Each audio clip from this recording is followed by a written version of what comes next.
Hi, everyone. So, after a lot of teachers and librarians have been using my virtual libraries, which I'm super grateful for, um, and I keep adding more if you're interested. But I have had a few teachers and librarians reach out and ask me for advice how to build their own libraries.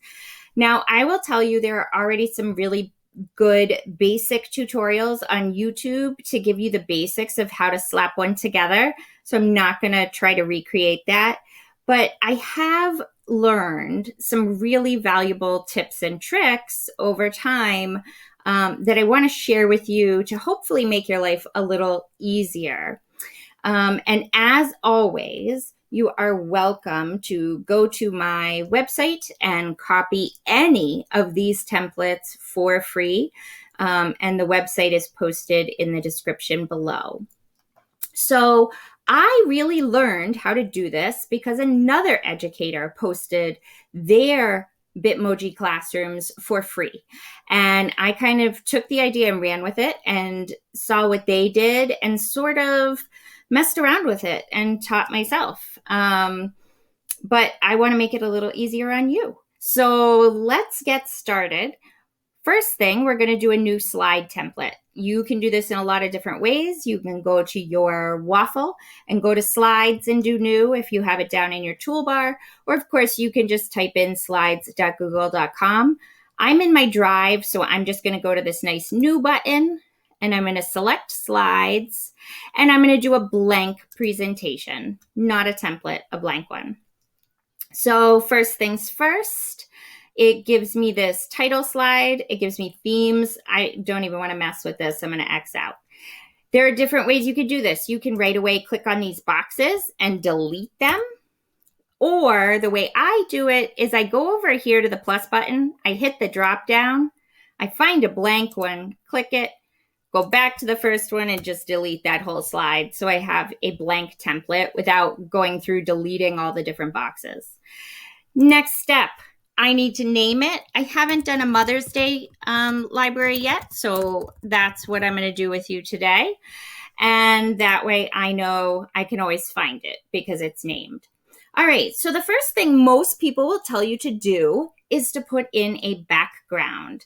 The thing is, anything you do on this slide can be changed quite easily. And if you've attempted to do a Bitmoji classroom, you're going to know that you don't want the kids moving the bookshelves in the classroom or the background, etc. And maybe you wonder how people are able to do it so that no one can change it. Here's tip number one. You're going to do everything in the master slide that you don't want moved. So I'm going to go up to my slide menu. I'm going to click it. And then I'm going to go down to Edit Master. And I'm going to select that. That puts me in this master slide template. And it put me in the last blank one because that's the one I had selected up here. So this is my master slide. Anything I do here cannot be edited or moved or anything done to it when you're in the regular slide. So the first thing I'm going to do is it naturally has this page number box. I don't need a page number box. I'm going to delete that. Here is where I'm going to put a background. Now for Mother's Day, I really want to have a custom background. So I'm going to show you how I do that. I'm going to click background. I'm going to go to choose image. Anything you do through Google image search is public domain and free to use. So that's really the way to go with a Bitmoji classroom.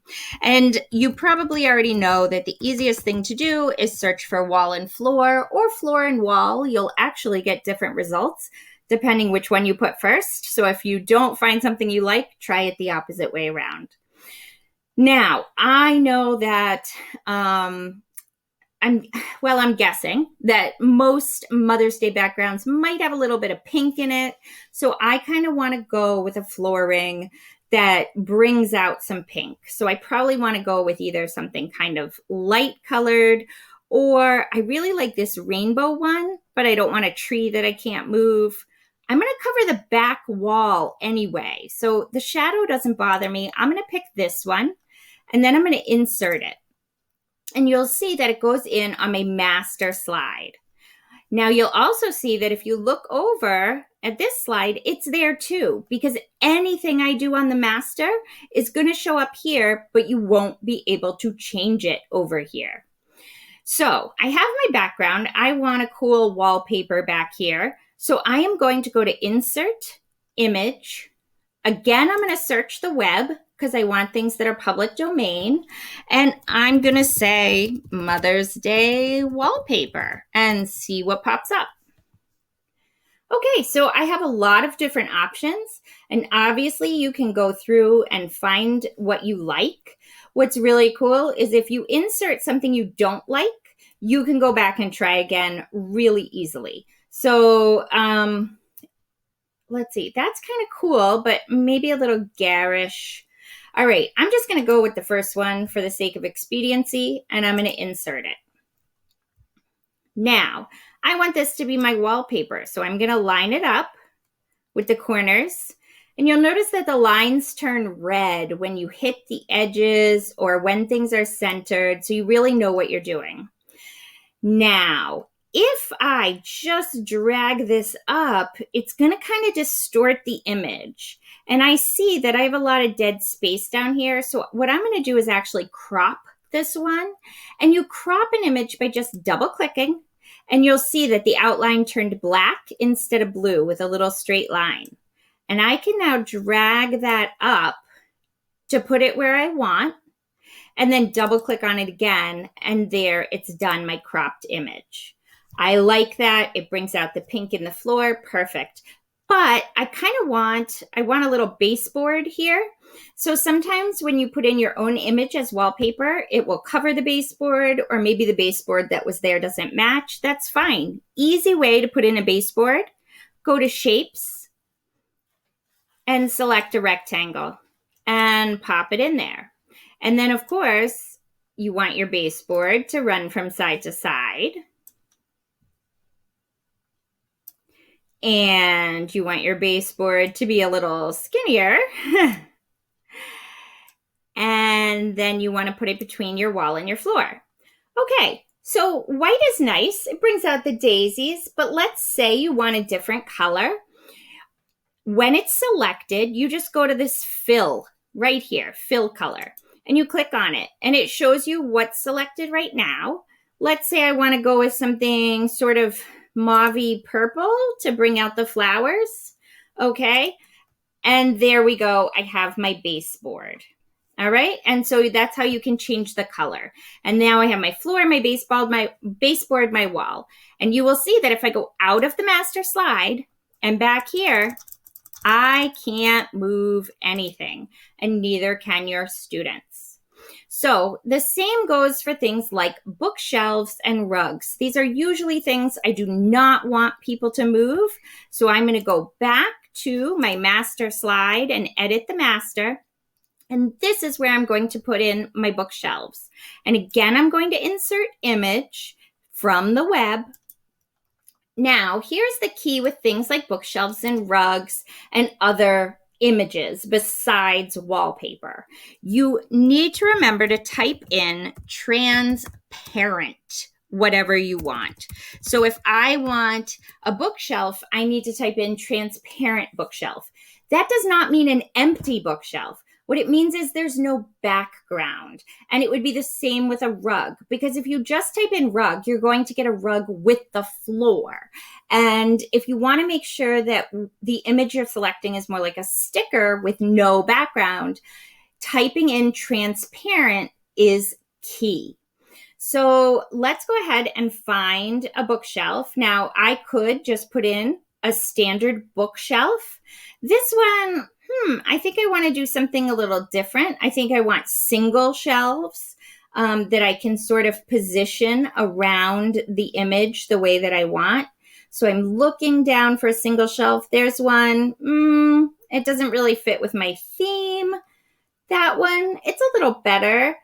Glass. That's what I like for this one. I'm going to click on that and I'm going to insert it. It's going to give me a really big picture of a shelf. Also with tons of empty space.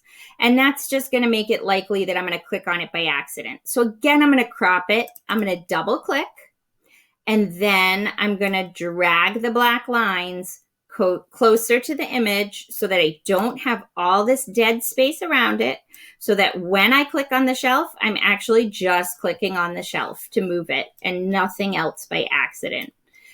And then double click again, it's done. Now that's a big shelf. I'm going to resize it by just dragging the corners to the size that I want. And let's say I want the first one kind of about there. All right, now I want some more shelves. I could do Control C, Control V, or right click, copy, paste, but that takes time. Here's another quick tip. Control D duplicates. So I'm not copying and pasting. I am just duplicating. And again, Slides gives you this cool red line to let you know when you have lined things up together. And then maybe I'll put one over here. Okay, so now I have some bookshelves where I can put things. Last thing, I like a rug. So again, I'm going to go to Insert, Image, Search from the web. And instead of transparent bookshelf, I'm going to say transparent rug and find one I'm looking for. So again, for the sake of expediency, I'm just going to pick one that's here near the top and hit Insert. And it's going to give me a rug. And again, lots of dead space. I double click. I crop quickly just to make sure I'm always on the thing that I want to be on. Double click again. And I have my little rug image. If I want to make it bigger, I can do that. And again, Google makes it really easy with that red line to center things. And if you're really sort of obsessive like I am, and you don't want it hanging out of your bottom slide, double click to crop and just pull the bottom even with the slide and double click again. And there's your rug. Let's say you're happy with the rug. Oops, sorry. Let's say you're happy with the rug, but not the color. You just click on the rug, then you right click, go to Format Options. It's going to give you all these options. You want to look at Recolor. And you see right now there's no recolor. That's the color that it came in. I'm going to click on that box. It's going to give me some other options. Maybe I want to try yellow to bring out the flowers. Ooh, that is awful. So I'm going to look a little longer and see, ooh, what about the lime green to bring that out? That's kind of cute. Maybe I like this sort of teal color. It's sort of up to you, but this is just, I want to show you that it's an easy way to do the recolor. I kind of don't like that for Mother's Day. I'm going to go back with the darker one. Okay, and then you can X out of the format options, but that's how you can recolor an image. You can do that with a chair, table, rug, whatever you're using. That's your quick tip. So these are all the things that I don't want moved.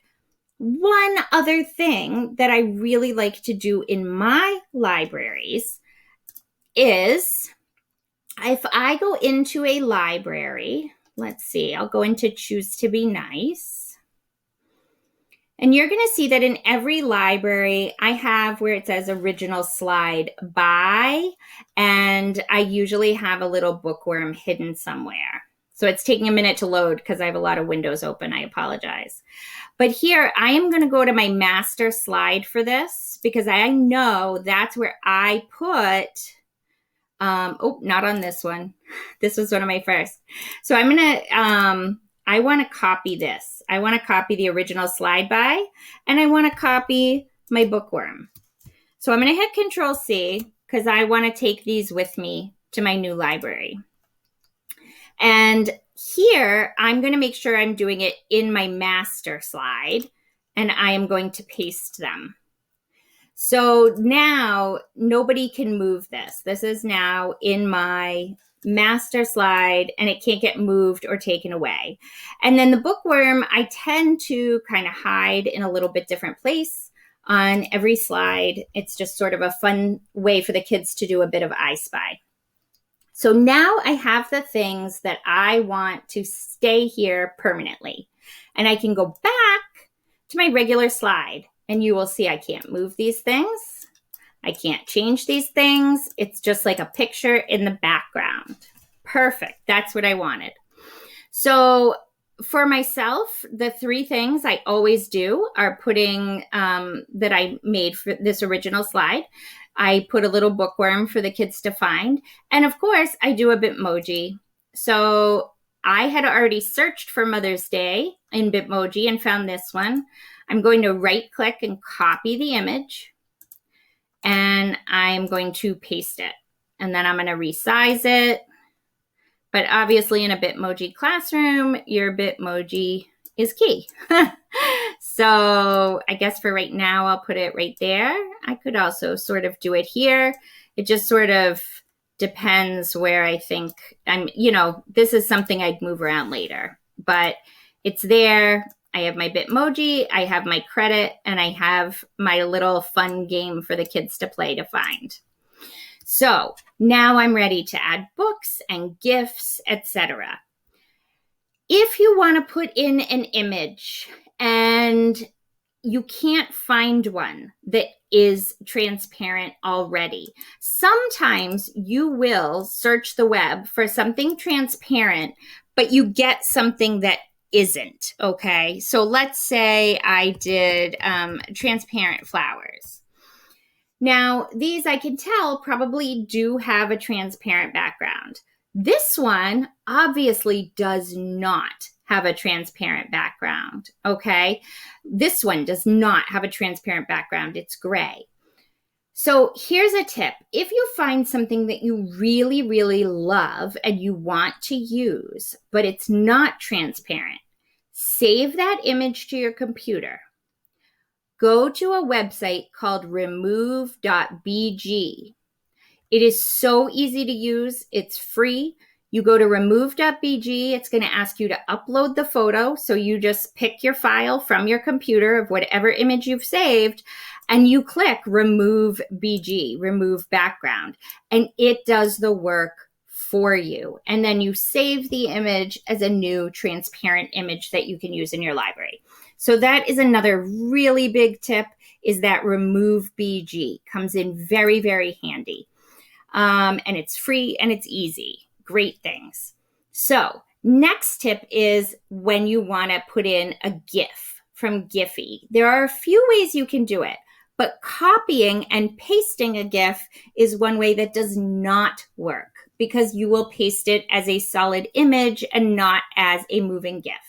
So in order to show you this, I actually have 2 monitors at home that I use to drag and drop.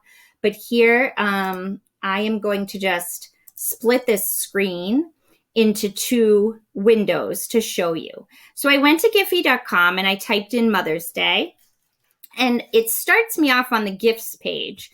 Well, I don't want that. What I want is a sticker, because I want transparent background. So I clicked on stickers. And now here are my options. Oh, this one's cute. I like this one. She's holding her kid. She's happy. Okay, here's way number 1 to put it in your library. Click it and drag it. And then you will see it's creating the image, and there it is. Okay, that's the easiest way, particularly if you are able to split your monitor or if you have 2 monitors at home. Oh, I like this one. I bet I could do a cute YouTube video about cooking with kids. Let's use that one. So the other way that I can put a GIF in, besides dragging and dropping, is click on the one I want. And I'm going to move this so you can see. I'm going to copy the link. And I'm going to copy the GIF link right here in the middle. So I just highlight it and hit Control-C. And now I've copied it. Okay, so I've copied my GIF.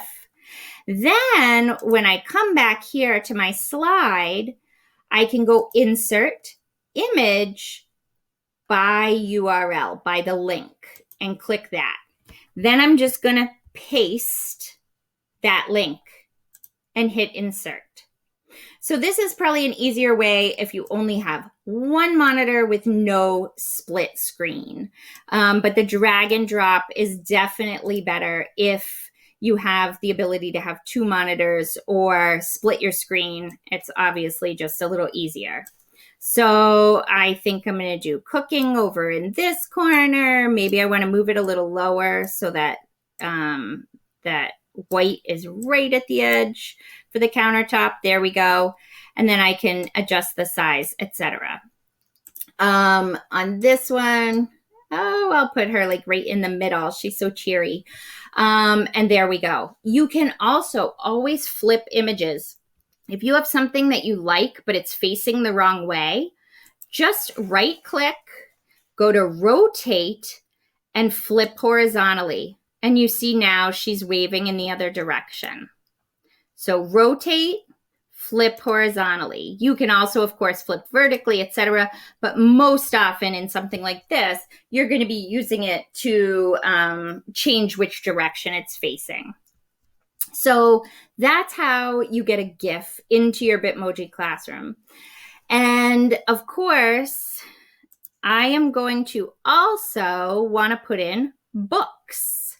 So here, what I'm going to do is the easiest thing for me, honestly, is go to Amazon, but you can also just do a Google image search for the book cover. I do that sometimes as well.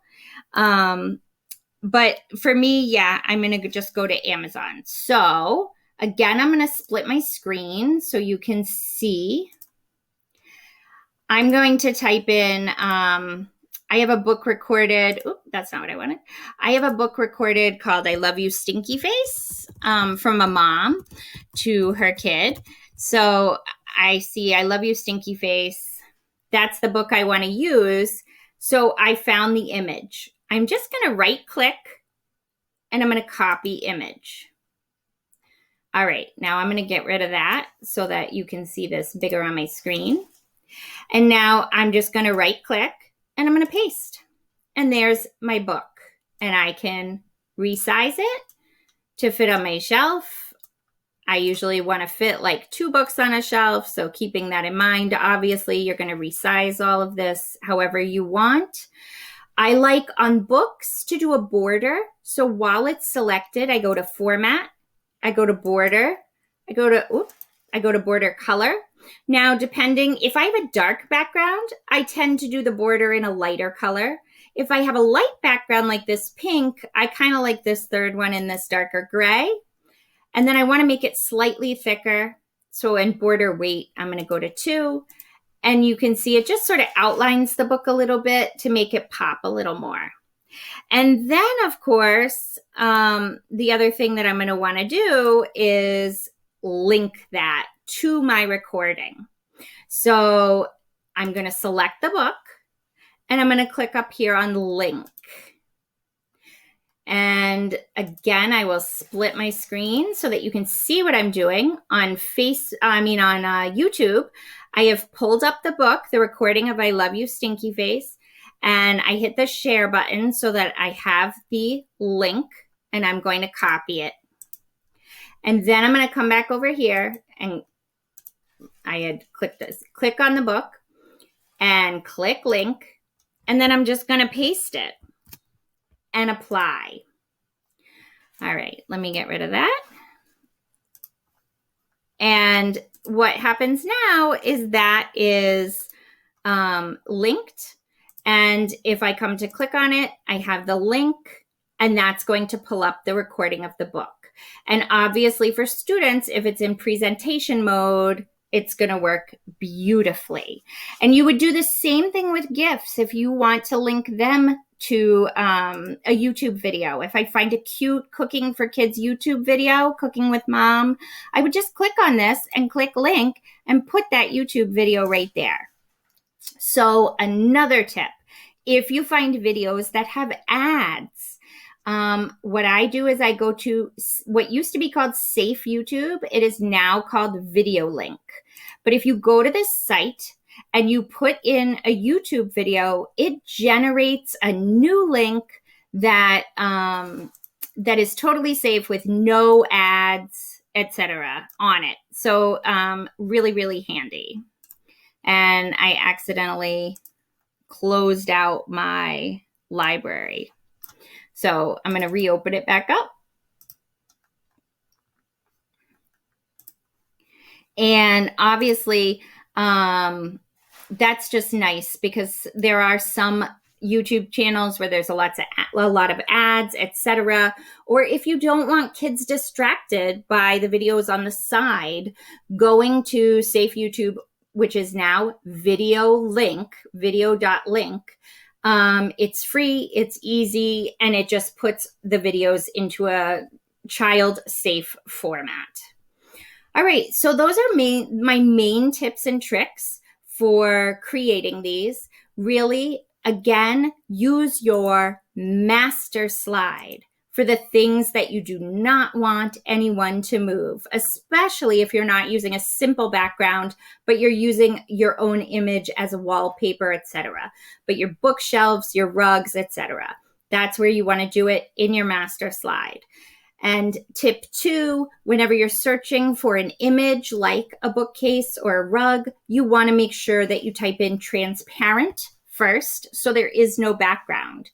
If you find one that has a background, but you really want to use that image, go to Removebg, and it's going to be your best friend and help you get that image so it's more like a sticker. Also, the master slide is where you want to put your credit and anything fun, like find something for all your kids. And then, of course, the next best tip for Giphy is if you have 2 monitors or can split your screen, drag and drop. Otherwise, copy the GIF link and insert the image by URL. And that will make sure that you get the Giphy and not just a solid image. And of course, never forget to put in your Bitmoji. And once you put in your books, you're always going to use link or the Giphy. I like to link basically anything that's in one of my libraries. I want a kid to be able to click on it and have it take them somewhere and do something. So I tend to do a lot of links because I want, whether they're clicking on a GIF, if I want it so that they click on this card and something happens, I'm just going to insert a text box here. But I am going to leave the text box empty. I am literally just going to make the text box cover the square. Oh, now I forgot. Now it does auto fit. So you do need to select do not auto fit nowadays if you want to cover that. So now if a kid clicks anywhere in here, I can link this text box with an image, something obviously having to do with mom or Mother's Day. And it doesn't show up because the text box is invisible because there's nothing in it. But if a kid clicks on it, it's going to go to that link. All right, so that's a quick tip. If you want them to be able to link on a big image in the background, that's an easy way to do it. I think that is it. Oh, last tip. Don't forget to do your share settings. You always want to make sure that originally it's restricted. You can change it to your school district. You can change it to anyone with the link and click done. But you want to make sure your share settings are open. Now, if you want anyone to be able to access this on the web very easily, then a really cool thing to do is go to File and go down to Publish to the Web. And this is going to put it into presentation mode automatically. So if I hit Publish, and it's going to ask me, are you sure? Yes, I want this. Okay, it's giving me a link. If I hit Control C, I can now use that link anywhere for anyone to get to this library and see it in presentation mode.